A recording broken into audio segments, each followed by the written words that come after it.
Star hospital సుఖీభావ్ కు తిరిగి స్వాగతం. ఇప్పుడు స్టార్ హాస్పిటల్ సమర్పించు హెల్త్ న్యూస్ మీకోసం. ఆలివ్ నూనె సమృద్ధిగా ఉన్న ఆహారాలను తీసుకుంటే ఎముకలు పటిష్టంగా మారతాయని ఒక అధ్యయనం చెబుతోంది. 55 నుంచి 80 ఏళ్ల వయసు వారిపై 2 ఏళ్ల పాటు జరిపిన పరిశోధనలో ఈ విషయం వెల్లడైనట్లు స్పెయిన్ పరిశోధకులు ప్రకటిస్తున్నారు. 2 ఏళ్ల పాటు ఆలివ్ నూనె సమృద్ధిగా లభించే ఆహార పదార్థాలను తీసుకున్న వారిలో ఎముకల పటిష్టతకు దోహదం చేసే ఆస్టియోకాల్షియం మోతాదు శాతం బాగా పెరిగినట్లు తేలింది. ముఖ్యంగా మహిళలు మెనోపాజ్ తర్వాత ఆలివ్ నూనెతో చేసిన ఆహారాలను తీసుకోవడం చాలా మేలని పరిశోధకులు చెబుతున్నారు.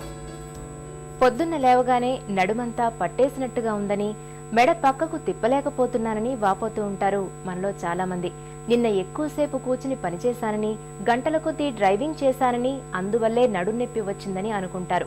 నిజానికి మనం పడుకునే పరుపు సరిగ్గా లేకపోవడం వల్ల కూడా ఇలాంటి సమస్యలు వచ్చి పడుతూ ఉంటాయి. మనల్ని సేద తీర్చి చాలినంత విశ్రాంతిని కల్పించే పడక ఎలా ఉండాలో ఇప్పుడు తెలుసుకుందాం. పరుపు ఎంత ఖరీదైంది కొనాలి అనే ఆలోచన కన్నా అది ఎలా ఉండేది కొనాలి అనే ఆలోచన మీద మీరు కొంచెం ఆలోచించండి.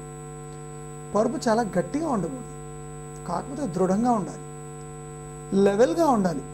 గుంటలు మిట్టలు ఉండకూడదు, లెవెల్గా ఉండాలి. తర్వాత మనం పడుకున్నప్పుడు అట్లీస్ట్ కొద్దిగా దానికి ఎలాస్టిసిటీ ఉండాలి, కొంచెం మృదువుగా అది లోపలికి పోగలగాలి. అయితే ఇలాంటి పరుపులు ఎంత మంచి పరుపులైనా సరే తొందరగా మనం పడుకొని దాంట్లో గుంట అయ్యే ప్రమాదం ఉంది.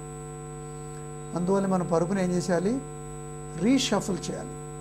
రీషఫుల్ అంటే మన కాలి భాగాన్ని తల భాగాన్ని కాలి వైపు, ఒక మంచం నుంచి ఇంకొక మంచానికి, ఈ విధంగా మనం పరుపుని ప్రతిసారి మారుస్తూ ఉండాలి. దీనివల్ల పరుపు కూడా బాగుంటుంది, మన నడుము కూడా బాగుంటుంది.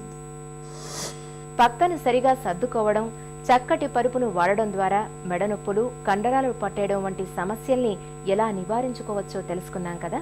ఇప్పుడు ఒక చిన్న విరామం తీసుకుందాం.